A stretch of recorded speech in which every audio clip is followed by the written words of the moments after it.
That works me.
It's time for the main event. It's the Shoe Shine. No, they want to see me doing bad, but I'm good. ¿Qué onda, vatos locos? It's your boy Dave in the 702. Coming at you for a special Wednesday night edition of the Shoe Shine. Joining me all the way from the city of brotherly love, Philly Irish, True Evo. ¿Qué pasa? You know, how you doing, Dave, by the way? We thought about what we were going to do tonight. Right. And We've said we was going to do a football show. And we looked at it, Dave. We wanted somebody to be a guest on this show. We wanted to get somebody like a panel or something, and we couldn't do it. It was like short notice.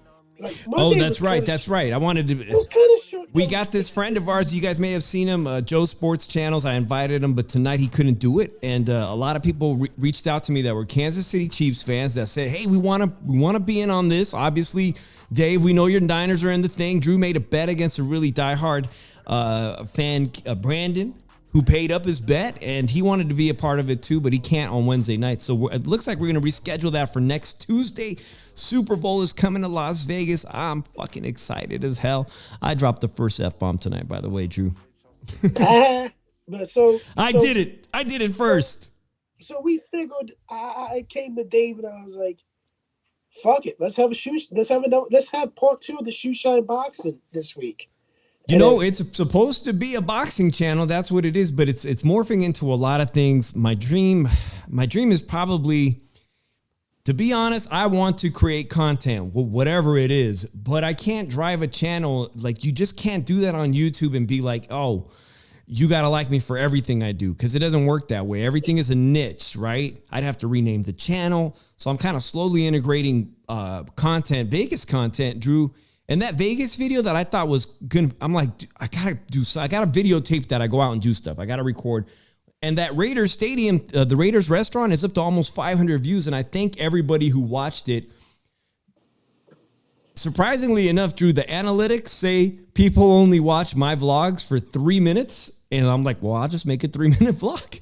And it seems like they watch the whole thing. So, getting back to the boxing thing, it's always good to talk boxing because we can't even get everything off our chest in one episode on Monday nights. Yeah, like I'll be honest with you, people have been hitting me up asking me why I'm not consistent doing gaming content or live streaming on Twitch or YouTube video games. I'm like, dude, I'm just tired. And I'm just really tired of a lot of work that I do. I work long hours. I only get average 4 hours a night of sleep, and I make time to do these 2 shows. I make time, try to make time and everything, and to balance life and everything. But it's coming back soon.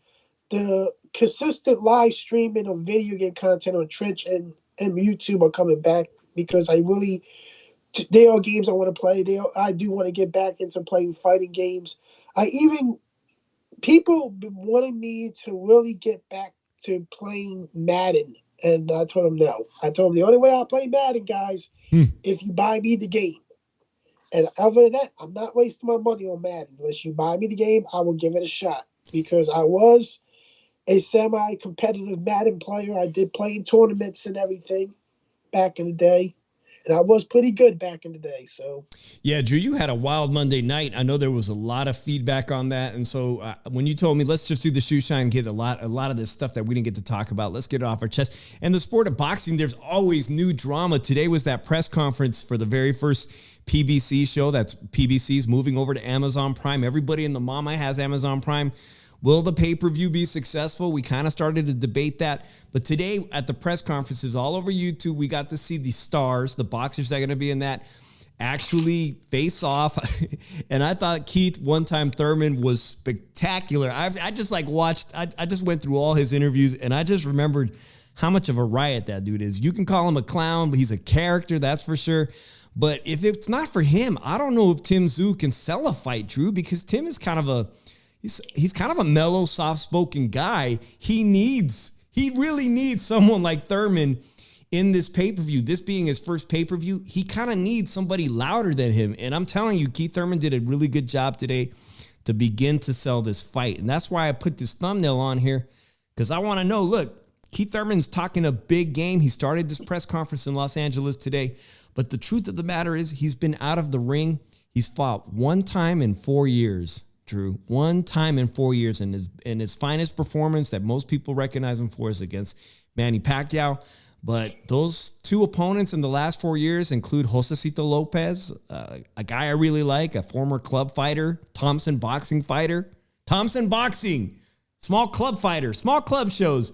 And, of course, Mario Barrios, who recently looked pretty good, but it's a big step up for Keith Thurman. 150-something pounds, catch weight, title's not on the line, 35 years old. Keith, I don't mean to be rude to Keith, man, but does anybody else think that Keith isn't aging very well? Where's that picture? It looked like he's had two black eyes today. My bro, my dude, 35. It looks like he's been in some wars. It's a shame because I'm 38 and I look a lot better than Keith Thurman. El Pachuco says, was Thurman speaking English or what was that? He was on fire. I was trying to think today, would Keith Thurman make a good color commentator, an analyst like Paulie Malignaggi eventually? He's boisterous on the mic, but could he actually be a commentator? Could he transition? Let's just say he gets his ass beat and gets knocked out like everybody's probably going to predict. Could he transition into commentary?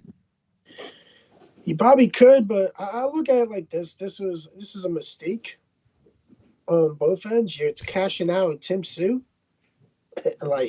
And then PBC is still up to the old tricks. They're trying to ruin another network with putting fights that not supposed to be on pay-per-view. This is not a pay-per-view fight. This isn't a pay-per-view card one bit.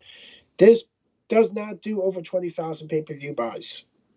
And I had to get into a little 20,000. How could Amazon do business with that? I had to get into a disagreement with someone on Instagram saying, "Oh, this does more." I'm like, "Yeah, it does barely more if it does more than 20,000." But this, nope, this is not going to do 20,000. This probably the most it's going to do is 20,000. Nobody wants to see this fight. The bar is getting even lower, Drew, to 20,000. Hey, shout out to Martinillo. He says he's been sleeping 4 hours. Like, Drew, thanks for the show. Drew, Monday night you offended some people that maybe it was their first. Fuck? Well, listen, I want to bring it to the attention. If you didn't watch the show Monday, go back and watch it because I think Drew made some very valid points, and I think I know Drew well enough to say some people were offended thinking that the statements you made about Canelo that. You're very upset. A lot of people are upset about the fact that potentially he's going to escape fighting David Benavidez this calendar year. It looks like, by all accounts, he's not going to fight David Benavidez, who is his mandatory. He's not even going to fight Mbili from Top Rank, who's ranked number 1 by 2 of the sanctioning bodies. He's not even going to fight Jaime Munguia this year, who really isn't ranked. I don't know where he ranks, maybe 3, 4, 5. It's like this. I'm basically tired of people, and some of these people are not Canelo fans. Let's put it out there so these guys can't be mad at me and everything, that want to make excuses why big fights shouldn't happen. Like, Canelo should have the right to do whatever he wants. But these people are the same motherfuckers, never F-bomb, to fucking say, you want to see the best fights. Drew, I was listening to Teddy Atlas. Yes, Teddy Atlas. I still got a lot of respect for the crazy old man. But on Pro Box's channel, Paulie Malignaggi, Teddy Atlas, and Tim Bradley, he was talking about the bullshit boxing fans got to put up with, and that 90% of the men that watch boxing out there are blue-collar guys that basically go to work and are using the damn jackhammer and doing shit that, you know what I'm saying? Hard labor, and they don't want bullshit fights. Teddy Atlas was talking about you, Drew, my union homeboy out there on the East Coast. He basically said it for you. He was speaking for you. He goes, when they hear about fights like Jamal Charlo coming up from 160 or fighting Terence Crawford, they got a right to be upset.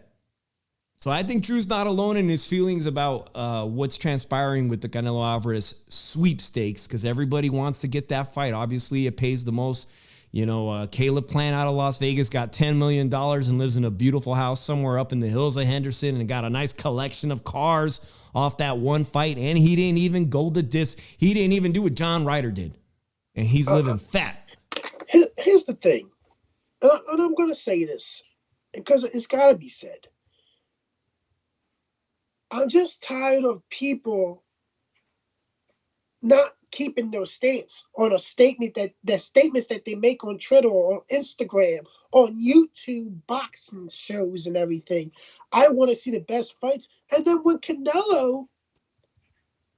a big fight for Canelo, when everybody wanted to see this fight, these same people want to make excuses why he shouldn't have to fight David Benavidez and everything. And that's what sickens me. And I'm going to say that you guys should want this. You call him the face of boxing. And the face of boxing and the face of like a network, the face of the league, of an NBA, face of the NFL, you call it like a leadership. That he's the leader. The face is the leader of the sport. He's the most known of the sport. People follow him the most out of all sports. And like all different sports I'm talking about. You will want that person to lead by example and not want to show everybody, if I could take these big fights and these dangerous fights, why can't the other dude that they claim is the face do it? Why can't the other dude that some people claim is the face, Ryan Garcia, do it? Why can't everybody step up and finally do what I do and fight dangerous fights? But no. That's what I don't like. And then people don't take that same stand on it. And then people want to get in, oh, you can't compare, you can't take Ryan and Canelo in the same thing. Stop with that bullshit. I'm tired of that bullshit. We're not making excuses why Canelo Alvarez versus David Benavidez should not happen. We are trying to make excuses why it needs to happen. And if you're a true boxing fan and you come on to a YouTube, you turn on Instagram, Facebook, Twitter, and say, I want to see the best fights and everything because I deserve it and everything. Do not go back on it and say Canelo and make excuses that Canelo doesn't need to fight David Benavidez. Canelo gets to do what he wants. Because tell you the truth, you want to know what I call those people? Fake as fuck. And I'm tired of it. And the thing about it is, that's all I'm saying. I'm not saying because it's not just Canelo fans. It's not Canelo fans making these statements. Stop going back on your statements. Because this is the reason why boxing is in the state that it's in. Because if you look at it like this, you want to know why a lot of these bullshit fights are being put on pay-per-view, Dave, like from PBC and everything? Let me tell you the main reason why. Because dumbass fans give them reasons why fights like this go on fucking pay-per-view. fights like, and fans, stupid ass fans, give them the reason why to fuck the hardcores and everything. You try to attract casual. Casuals ain't gonna attract to some of this fucking shit. And at the end of the day, let's put it out there right now. And you guys don't have to fucking believe me. But in my solid fucking opinion, David Benavidez and Canelo Alvarez will break 1 million pay-per-view buys and will do more than a Terence Crawford fight and a Jamar Charlo fight combined. I agree with that 100%. Going to bring to this fucking table. Because here's the thing. And this is another reason why Canelo should not fight Terence Crawford. You're one loss probably from retirement, one major loss away from retirement, if you look at it, because you're on that twilight of your career, you could say.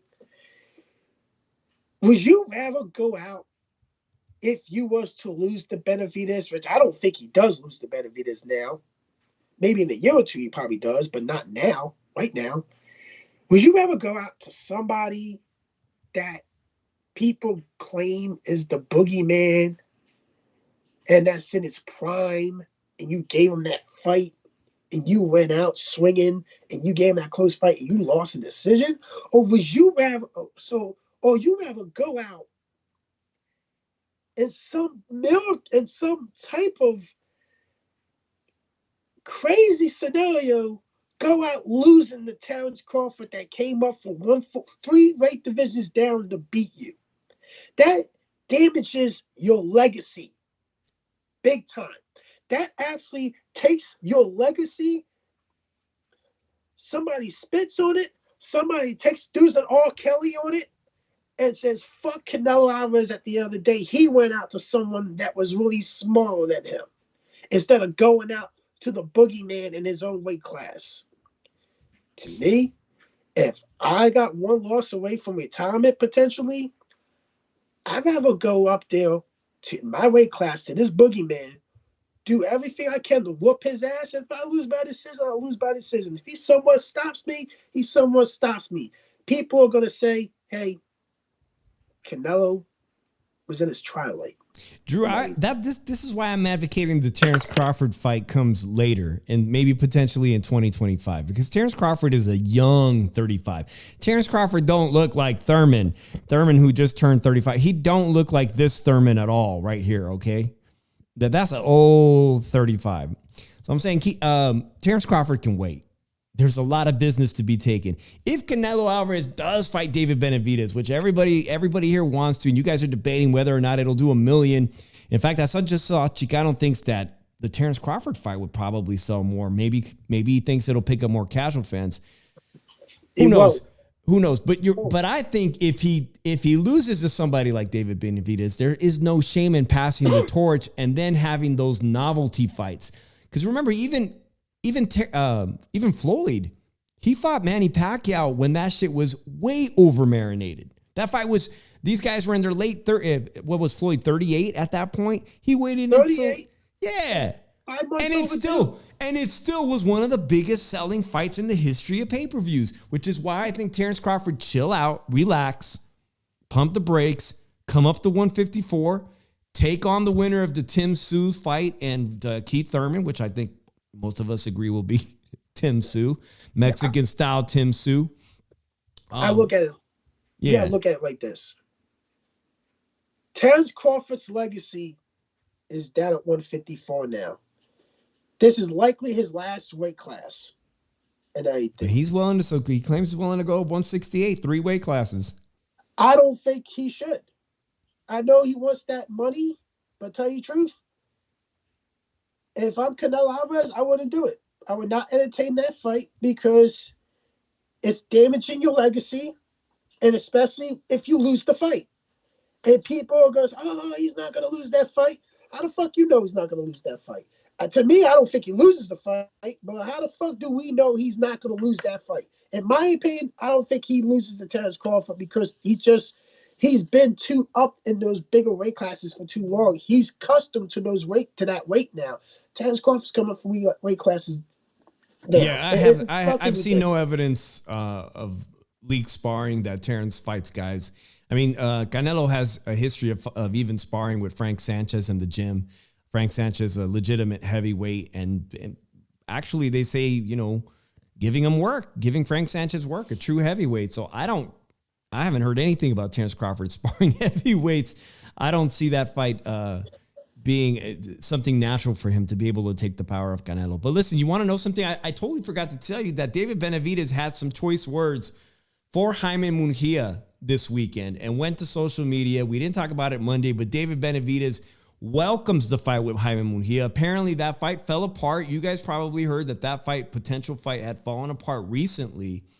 And he says, easy fucking work. I will knock Jaime Munguia out. He probably does knock Hyman out, but it won't be easy. Yeah, he's got a granite chin. I know he's saying it. I know he's saying it. And you know what? Those two guys might end up having to fight this year. They might have to make a deal because they're both rising in popularity. They're rising to the level of stars. David Benavidez is kind of a star. I witnessed it last year in Vegas where he had two big fights. The one in the first fight had a humongous audience. The second one, well, it was during Thanksgiving week or something, but he still sold 10,000 seats or whatnot. So, Chicano Prophet just went and saw Jaime Munguia. He's doing 10,000 plus seats in the Phoenix, Arizona area. They're both stars, and they're probably both it'd be wise for them to fight each other this year. I look at it, it would be a good fight. And somebody's getting knocked out in that fight. But if I have a feeling the WBC convention is right around the corner, right, Dave? I'm pursuing. Sudamov is going to order and mandate Canelo versus Benavidez. He has virtually no choice. Like, you're going to have Sampson there and everything. You're probably going to have Jose Benavidez there. And they're probably going to say, yo, we beat Demetrius Andre. We beat Caleb Plant. Like, we'll beat somebody else, but we want to be mandated to fight Canelo. And we want this negotiation to happen and everything. But for Benavidez, people don't realize you're not getting any more than 20% for this fight. Even if it's not a mandated fight and they decide to go with the fight you without being mandated, you're only getting the 20%. You're not worth more than 20%. You got to be the legitimate B-side. And, Canelo can exercise his A-side and everything. Nando says, Canelo's never going to please folks like Drew. They keep moving the goalposts. Why bother? By the way, guys, I do apologize. I didn't set up the phone line today, so it's strictly chat. Drew and I figured we'd do a quick show. Maybe it'll end at about 8:30, 8:45. Drew, one guy that does think today that made it very clear he thinks Thurman is going to pull off the upset is none other than Leonard Ellerbe. He says, listen, the guy's got some ring rust, but he has he's got no heavy mileage on that vehicle. He's got no heavy miles. He hasn't taken any punishment. And then he referenced the one loss to Manny Pacquiao. I got to remind you guys, Manny Pacquiao was 40 years old when he beat Thurman. Well, here's the thing. That was a 40-year-old Manny Pacquiao. Can I just ask a question? Who the fuck listens to Leonard Ellerbe nowadays? For what it's worth. He's trying to sell this fight. He's telling you Thurman is going to prevail. He's trying to sell the fight basically because a lousy opponent for Tim Tszyu? Yeah, people are still going to question the methods. Like, the methods are not going to work. They haven't worked. You took two networks out. You took three networks out of boxing. Like, come on now.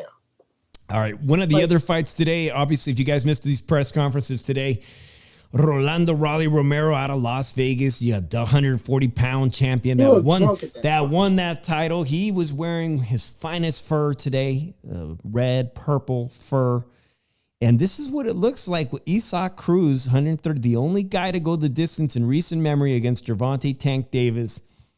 This looks like a cherry pick to me. I know both of these guys fought at 135 pounds. I thought Rolando Romero Raleigh would have a lot more charisma on the microphone today. Today he fell kind of flat. If you got to ask me the truth, I think some of the jokes that maybe he thought was going to work the room fell flat. Called Tszyu Cruz a chihuahua.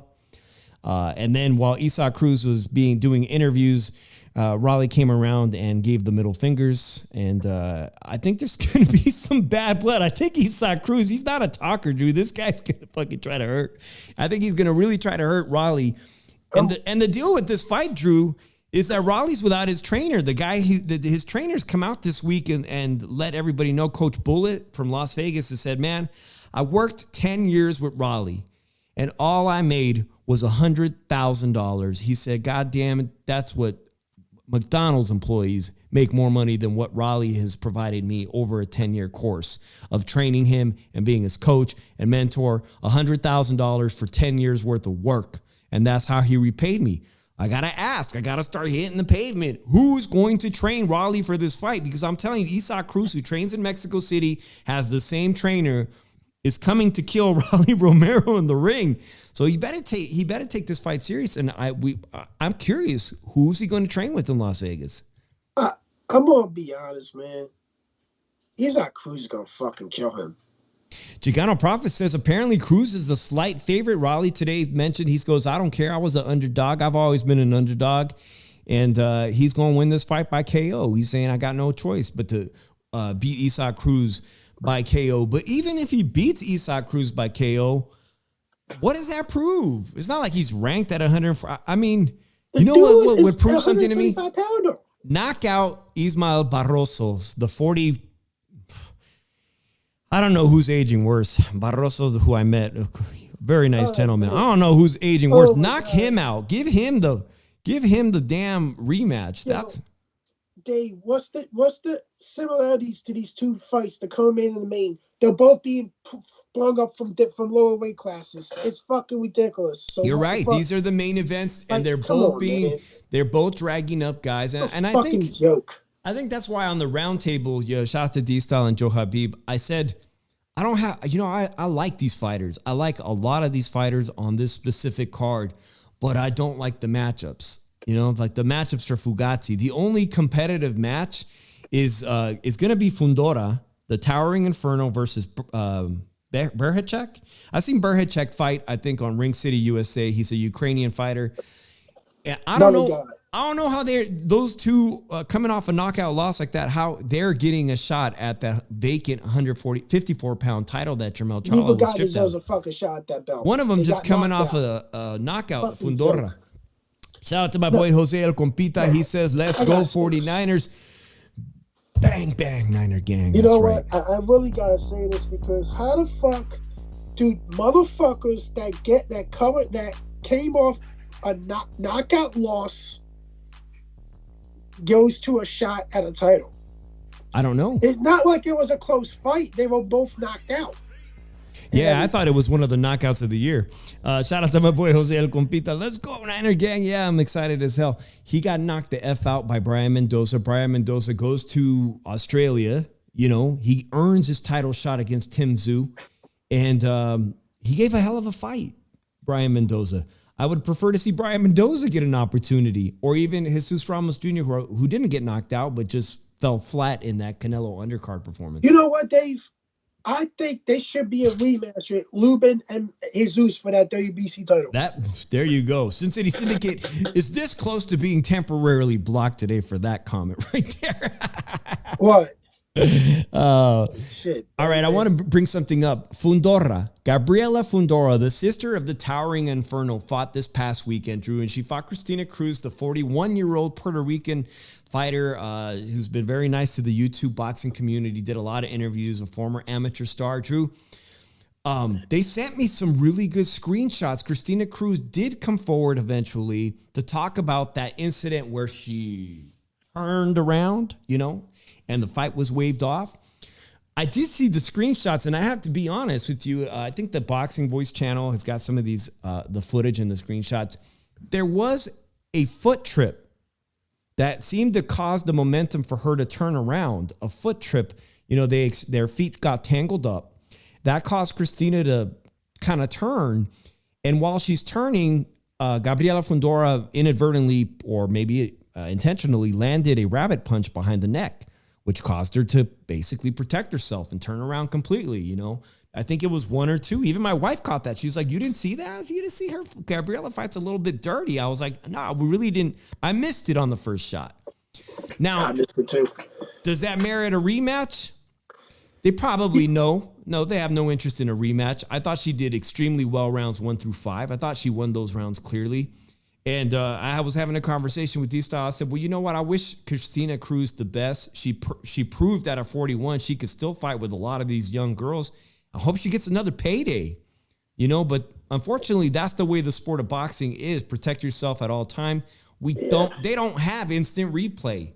We just don't have instant replay, and not every referee is going to catch what transpired in that fight. Look at it like this. She gave the formula how to beat Gabriela Fundora because she is very technically flawed. And somebody's bound to take advantage of that. She is not that good of a fighter. Well, I wonder if it's going to be, it turns out, guys, some of you guys have been probably interested in this fight slightly, but Sinisa Estrada is going to fight Yocosta Valley. I saw Yocosta Valley at the Sinisa Estrada fight last year in Las Vegas. Come into the ring, tell Sinisa, you fight in small amphitheaters, I fight in stadiums. But guess what? They're going to meet, I think, at the end of March. It looks They're both hot. It looks like, excuse me? They're both hot. March 29th, the night before this PBC special, the PBC one I'm talking about, they're going to be fighting in Glendale, Arizona or Phoenix, Arizona. So shout out to all the Phoenix fam, Chicano Prophet. You guys might want to get your tickets for that fight. That also has Oscar Valdez fighting the Australian guy that dropped Navarrete. That's an interesting fight, you know, at 130 pounds. That Australian fighter is getting a second chance to be back on the big stage. You know, I'm going to be honest, they're both hot, so who cares? That's all he cares about. Like, no, I look at it like this. Dave was like this, we'll get you to go to Vegas. We get you a date with Sinisa Estrada? I was like, she don't even watch the show, so don't push your luck. Oh, that's right. Yeah. That.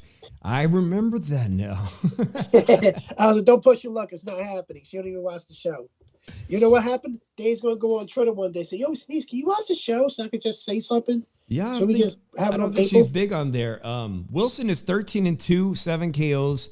And of course, you guys probably know him because he dropped Navarrete for that vacant 130-pound title. But Navarrete is moving up to 135, Drew, and that's this big second story we got today, is the fact that Shakur Stevenson, the guy who was headlining the F1 Formula race, Las Vegas, big card, that Navarrete was the co-main, has announced his retirement. He announced his retirement, yesterday? Huge news. At the age of 26. Undefeated, won a vacant title at 126. I was there in Reno. Seems like an eternity ago, maybe 4 or 5 years back. Won that first title. Remember, he was dating the girl of the Mexican fighter, like the sister of the Mexican fighter. Moves up to 130, picks up another vacant title. Yep. Moves up to 135, picks up. Here's the story. Shakur has never beat a world champion for any of his titles. Oh, hold on. I got to correct you there, Dave. He did beat Oscar Valdez for his WBC 130-pound title. Oh, that's right. My bad. See, I'm over here trying to roast Shakur. Okay. But other than that, pretty close. He's picked up two vacated titles in two different weight classes. He did win one in 130 against a champion, but I was at the Valdez fight. That fight was so boring that people were watching DAZN. At that Shakur Stevenson Valdez fight was so boring that people were watching the women's fight, Katie Taylor, literally. Like I was sitting amongst a group of people and somebody had the DAZN fight. And everybody's like, oh, who's winning? Katie Taylor, who's winning? They were more interested in that. They're actually at the fight, and Shakur was so... That's not the first time I've seen Shakur stink up the joint. I saw him win that fight in Reno against that Mexican fighter, 126 title, and half the audience was outside chit-chatting in the lobby. It was like a who's who in the boxing. And I was like, let's go outside, man. This Shakur fight stinks.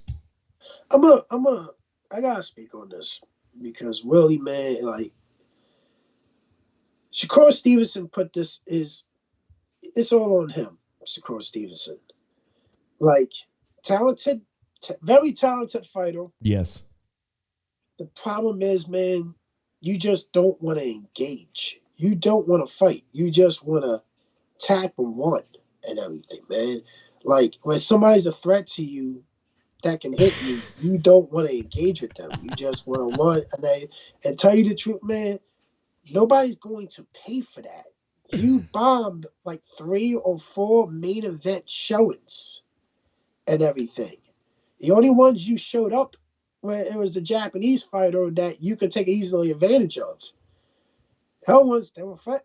And then this last fight kind of exposed you a little bit because, number one, it showed you cannot fight against somebody that can move well. And number two, you can't fight a southpaw. You have trouble fighting southpaws. So Bob wasn't paying you.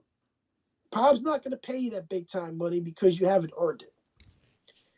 And people don't want to fight you because they don't want to be in a born fight and everything with you. They know you're not going to engage with them because they know they're a threat to you. But now you want to do it at 26. Here's the thing. Show your skills off and engage and make them look bad with your skills and do combinations and everything. Here's the problem with Shakur Stevenson. Shakur Stevenson reminds me of a lot of Regendale. A guy that does not want to engage, a guy that is too defensive, does not have a crowd-pleasing style. And he's on his way of ending up like Regendale, a guy that he became too defensive during a fight, and he got caught at the wrong time, being too defensive. And being defensive at the wrong time. That's Shakur Stevenson's future if he was to remain in boxing. With somebody he fights that has the great movement, that can cut the ring off, that can cut him off and everything, that can really cause problems and everything, that person would have caught Shakur Stevenson and hurt him. And possibly would have stopped him for being too defensive. Now, is this retirement legit? I don't think so. I think after this Lomachenko fight, Lomachenko wins, he's probably going to say, I want to fight Loma in a unification belt, but before you retired. Or Loma's just going to call him out and say, I want to fight Shakur Stevenson and everything with a unification belt. He's going to hold on to that belt as long as possible, Shakur Stevenson. And we're going to see what happens after the Lomas Kambosos fight. If Loma wins the fight, which a lot of people expect him to win and win spectacularly, we're going to see Shakur make his move. And now, and we're going to look at it. There's going to be a belt. There's going to be a unification belt. But Shakur cannot say he's the A side. Shakur's nowhere near the A side. He's not going to be the A side for Loma. He damn sure wasn't going to be the A side for Haney. Say, I want 50%. No, you price yourself out.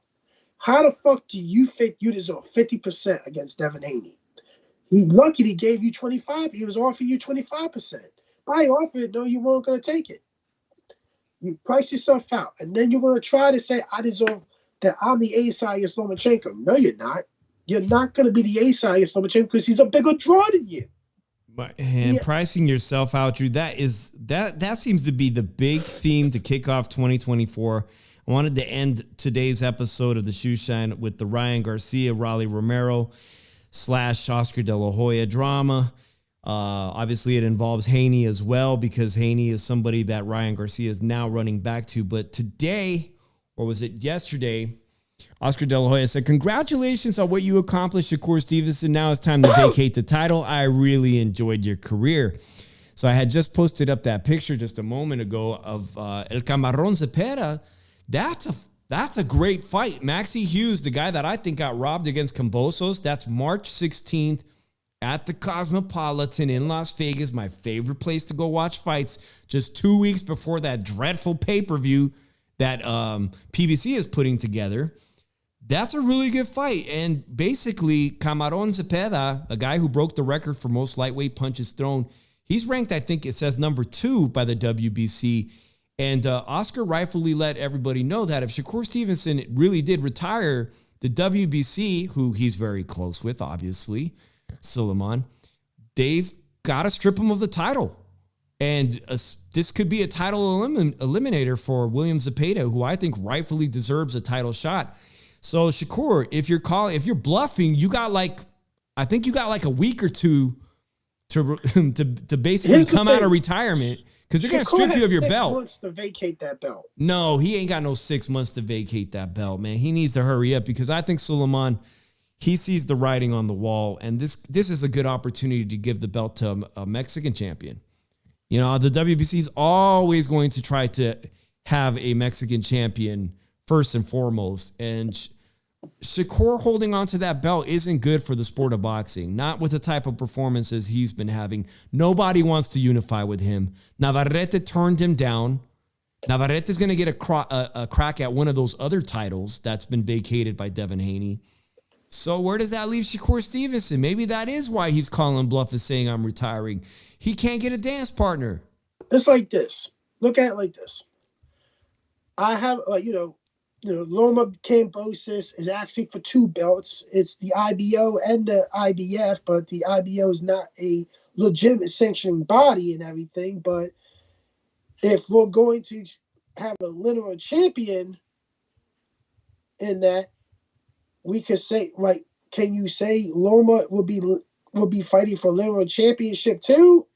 For instance, for 2 belts? Legitimate, but I don't know. But we have to look at it like this. Shakur has to look at it like this. If you're waiting out Loma and Cambosis, they're hoping, and you say, oh, I'm going to come out and challenge Loma and everything. Okay. But the thing about it is, Shakur's going to price himself out of that fight. He's going to think he's the A-side. Shakur Stevenson is far from an A-side because he's not a draw. And the problem is, he's not going to be able to draw a lot of fucking people, because that fight's not happening in New York. That fight's happening in Vegas. And Vegas, it's going to be a lot of Loma fans there and everything. And Shakur Stevenson could be in a fight for his life, because he wants to go fight somebody. He wants Lomachenko, but he's going to price himself out. And if he prices himself out again, dude, you might as well retire. Because all you're doing is doing a lot of this and a less action. And Shakur Stevenson is just trying to defend. Oh, everybody's ducking me. Nobody wants to fucking chase you around for 12 fucking rounds, dude. And all you do is for punch at a time. Don't want to engage with somebody. You're bored as shit. You're scared to fight somebody. You put people to sleep and everything. Like I look up and I was like this, please God, let this be over. Just let it be over, please. And we thought there was a new leaf in Shakur, finally knocking somebody out and everything, and doing all this. But then when a guy came and being able to threaten him and be able to get hits on him, he doesn't want to engage. He's back to old Shakur Stevenson. He fooled us and everything.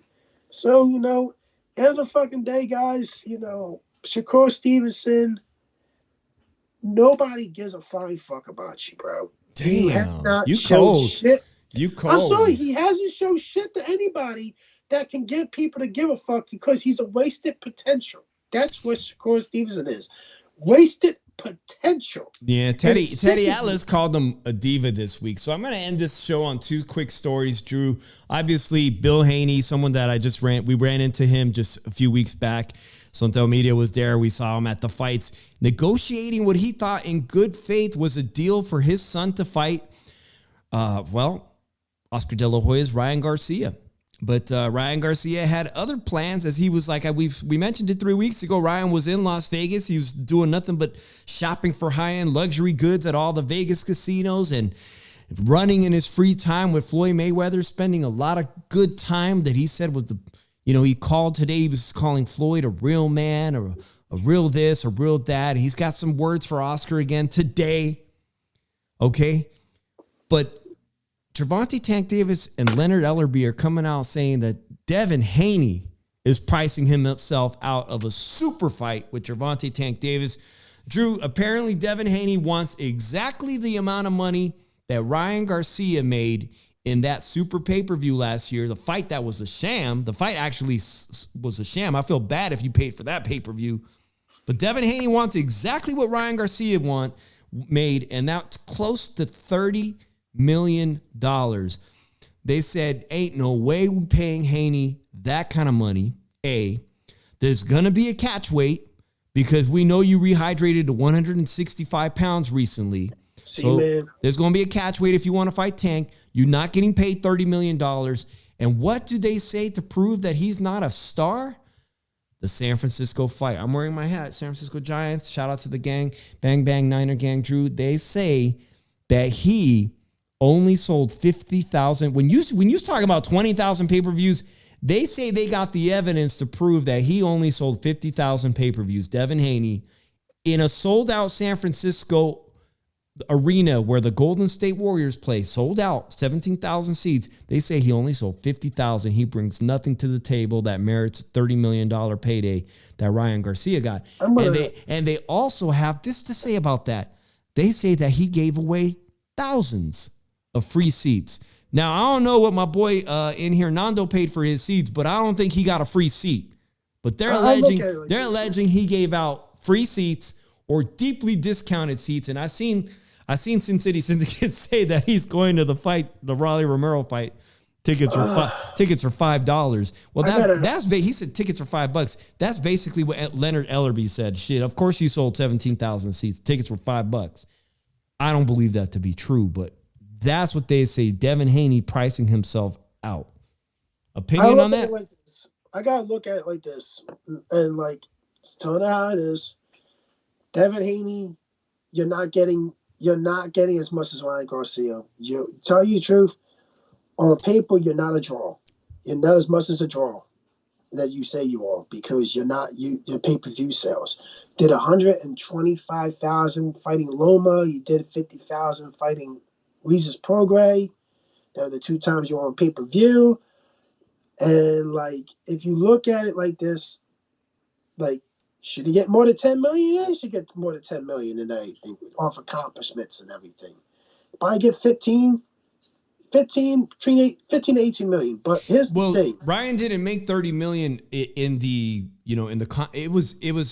they claim, they say that 30 million is a result of the back end pay-per-view because they negotiated some back end pay-per-view revenue and the fight sold very well. It was the highest selling pay-per-view. But here's the issue. They'll bring up catch rate again. Stop with the catch rate. That means you guys don't want an even playing field. Guys, I'm going to say this right now. Tank would never fight a legitimate fighter on an even playing field. And it's a shame. Tank, as an excuse, tell you the truth, man, I question his manhood. Sheesh. You do not want to fight dude on a fucking even playing field. You want all the advantages to you. Are you that much of a fucking beta male that you're gonna fucking do that shit? That's what Tank Davis is. That's what Ellerbe is, man. The beta males. Ooh, Nando Lama says, Drew, sorry, but Nando's reminded me the Tank Pitbull pay-per-view did 70,000 buys per Rick Glazer. Tank ain't sold shit without Ryan. That's the holdup right now for any Tank fight. And there is some truth that Tank's pay-per-view numbers are relatively low. He is a pay-per-view fighter, Pay-per-view star? By what standards? He's averaging he's averaging 150,000 pay-per-view buys. That's not shit. So based on that, what do you think pay-per-view Haney versus Tank Davis does? Probably 400,000 at most. But that sounds kind of respectable to me. I know that I saw a comment in here that made a lot of sense, guys, and it's that both of these, the promoters aren't going to make their money back on that fight between Devin Haney and Gervonta Tank Davis if they spend that much money. And there's only one way to make this fight materialize, and that's obviously to get the Saudis that are going to put on the Clash of Titans. What are they calling this fight, Drew? I'm very excited. The promotion has already begun, and I can't believe that this fight is literally the week after Super Bowl. There is not enough media press. I barely seen this little mini movie that came out today. That shit made me crack up. I can't believe this fight is the week after Super Bowl. This is a fight that I've been waiting for years, right, Drew? We've been doing the Shoe Shine for more than 3 years on another platform. Been following Tyson Fury for good many, many years. Been podcasting 5 years. And this fight is happening in just a few weeks. They're the only people that could put a fight together like Devin Haney versus Tank. It'd have to be in Saudi Arabia because there's just not enough money to waste in the U.S. to put that together. If Devin Haney's stuck on, you better pay me close to what you paid Ryan Garcia or I won't fight you, the fight will never, ever happen. But shout out to the Saudis, man. This fight in 2-3 weeks? Yeah. So, well, that's all we can cover today. That's all I got to cover for. All right. Well, this fight is we're going to be doing a lot of talking and conversation about this because obviously I think Tyson Fury was one of Drew's favorite fighters. Then Usyk came along. And this isn't a cherry pick.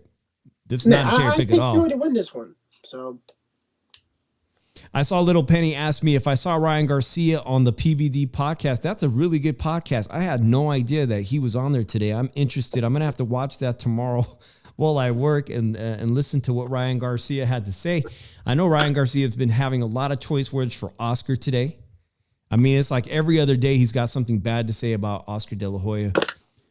But the most ridiculous shit I heard today from Ryan Garcia is that he says the Raleigh fight, because remember, Raleigh was trying to make that fight happen for himself too. He was at Golden Boys. We got him in my video. Go back and watch my video. I asked him a ton of questions. He refused to answer my good questions. My questions were good. Raleigh's like, no, I'm not entertaining those questions, man. He was at that Oscar De La Hoya fight at the Virgin just a few weeks ago. He was still trying to make that fight between Ryan happen, probably. Ryan says he offered him $5 million and that Raleigh is an idiot because he's not even going to make $1 million fighting Pitbull Cruz. Any truth to that, Drew? I don't know. I have no clue at all. Little Penny says today he said that him and Oscar are good now. Oh wow! Today he's good. He's all of a sudden he's good with him, huh? How so are they good? And he says, Shushan, yeah, it was good. Tank won't even pick up the phone for his excellency, says Nando Lamas. And really, Ramundo says Fury will smash him. I don't know. Can he get to Usyk? The question we have to ask ourselves is how bad did he look against the UFC former champion Ngannou? And he looked awful. Is he going to be any better just weeks later? Thank God he didn't really take any serious punishment in that fight. All right, Little Penny also says, Shushan, Ryan told PBD that he stood up Tom Brady for a catch-up and then Tom unfollowed him. That's Tom Brady. All right, Raleigh in Floyd's pocket. He ain't making any decisions. And that's right, Nando. The Coach Bullet said that there's so many people in Raleigh's ears. While he's been, remember, he was dealing with an injury, which is why he was a champion in recess, and now he's done with that injury. But he said during that entire time that Raleigh was injured, that he has so many snakes in his ears giving him the wrong business decisions. But ultimately, I don't believe anything Ryan Garcia ever says. You know, some of us here on YouTube have penned him lying, Ryan. $5 million offer. I don't believe that one bit that Oscar De La Hoya would pay Raleigh Romero $5 million for that belt. I don't believe it at all. Drew, we're close to ending today's episode. I appreciate everybody that was on here. Any final words midweek? We got a fight Saturday if you guys are interested. Pro Box had a fight. Shout out to everybody that watches Pro Box. I don't chat, but I saw the fight, man. Angelo Lillo, Mexican dude out of Nevada, former 122-pound champion that Stephen Fulton beat, took his title. Man, he had an impressive knockout against Filipino fighter Plania. Body shot, ended him quickly. In fact, it was a bad night for Filipino fighters on Pro Box because both of them were knocked out pretty bad. If Duno, you guys remember Duno who fought Ryan Garcia years back? It was one of his first big step-up fights. He got knocked out as well. So not a very good night, but you know, they'll get their fights back, man. It's always good competition between Filipino and Mexican fighters. Excited about the Conor Benn return Saturday, 11 a.m. If you guys have DAZN on the West Coast, Conor Benn fights very early. And that's specifically so the UK fans can watch him in action, because Eddie Hearn thinks that the UK fans miss Conor and they can't wait to get him cleared to fight back in the UK. Shaking your head. Oh my God. I would not go to a Conor Benn fight if you put a gun to my fucking head. I would say, pull the fucking trigger. Yeah, yep. And Antonio Moran did good. Yeah, he did. He had a very impressive knockout. Shout out to you, Remy, and everybody that watches Pro Box. I thought it was fun. By the way, go back and watch that Pro Box fight, Drew, because there was a guy with a mullet and a 1980s porn mustache, super middleweights. And then the other guy, everybody was ragging on him. Y'all on that chat on Pro Box be wilding out. The other guy, everybody was ragging on his afro. So it was some pretty wild hairstyles in that super middleweight fight. Go back and check that out. I'm Dave in the 702, Philly Irish Drew Evo. See you next Monday. And then next week, we're going to do a Super Bowl preview. Make sure you stay tuned for that. Make sure you subscribe and hit that bell notification. I'm out. Peace out, guys.